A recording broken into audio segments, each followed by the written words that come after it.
Medina শরীফে অবতীর্ণ হয়েছে। সূরা জিলজালের মধ্যে কয়টি আয়াত আছে? সূরা জিলজালের মধ্যে 8টি আয়াত আছে। সূরা জিলজাল কোরআনে কারীমের কত নম্বর সূরা? 99 নম্বর সূরা।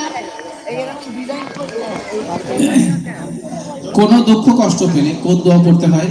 ইন্না লিল্লাহি ওয়া ইন্না ইলাইহি রাজিউন। এই দোয়াটি কোন কিতাবে আছে? কুরআন মাজিদে।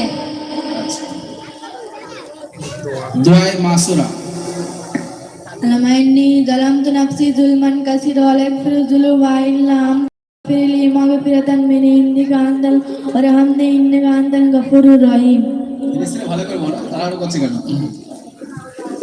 ওই লিংকটা। আচ্ছা, দোয়ায়ে মাসুরা হাদিসের কোন কিতাবে আছে? বুখারী শরীফে আছে। এই দোয়াটি, এই হাদিসটি কোন সাহাবী বর্ণনা করেছেন? হযরত আবু বকর সিদ্দিক রাদিয়াল্লাহু তাআলা আনহু বর্ণনা করেছেন। নামাজের আরকান বলো। নামাজের ভিতরে 6টি ফরজ।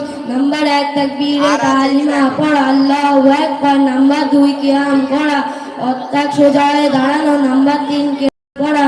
নাম্বার 4 রুকু করা। নাম্বার 5 2 সিজদা করা। নাম্বার 6 শেষ বৈঠকে তাশাহুদ পরিমাণ বসা। জাযাকাল্লাহু খাইরান, আসনা জাযা। তাওহীদের মর্মার্থ কি?